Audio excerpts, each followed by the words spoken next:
Welcome to the November Reduce Food Spending Challenge.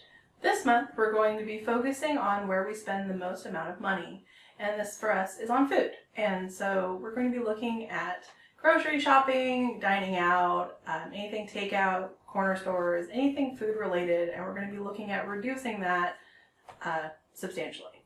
Absolutely. So how are we going to accomplish this? Well, first off, we need to figure out where we're at with our spending so that we know how to reduce it. So the tactic that we used was to pull out our bank statements and take a look at the income coming in and compare that to our expenses going out in the food category. For us, we actually did it by hand, going line by line, reviewing each of our expenses to categorize that. Although I do want to mention that there are a number of services available. It might be through your credit card company or mint.com to categorize your expenses in a nice, quick, and easy way. So how do you get to that percentage to figure out what you're actually spending? So we took the total that we had entered in from our Excel spreadsheet, and then we divided that by our net income. And so we used net instead of gross because that's actually the money that's coming in physically that we get to spend every month. So we took that, and when you divide the expenses divided by your income, you will end up with a number that you multiply by 100, and that gives you a percentage. This for us was 18%, and this was pretty surprising that it was that high. And so I think we knew that this really needed to be a priority for us to look at reducing to be able to meet our goals. So our goal this month will be to hit a 10% on food spending. That's our goal. So how are we going to accomplish this? So one of the tactics we'll be using is to understand what our daily number is going to be.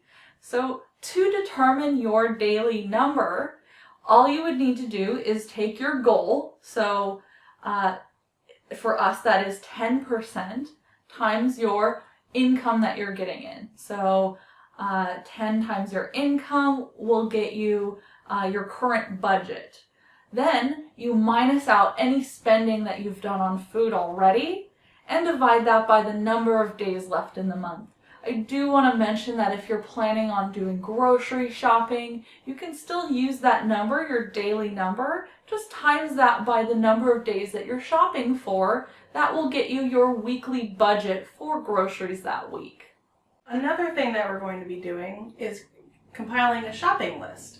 And so this is the cornerstone of any good meal planning and execution of a good shopping experience that won't really hit the bank. So one thing that we've been using is called PlateJoy. It's something that's available through my insurance company to us for free, but it's also something that anyone can replicate manually on paper as well, but it's making it very easy for us to do this.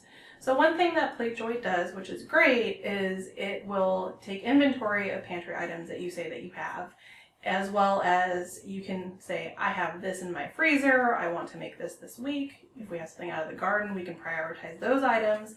And basically it'll spit out a meal plan that will have those things based off of the number of meals that we want to make, or batch meals that we want to make, breakfast, lunch, and dinner. So it's a pretty great program.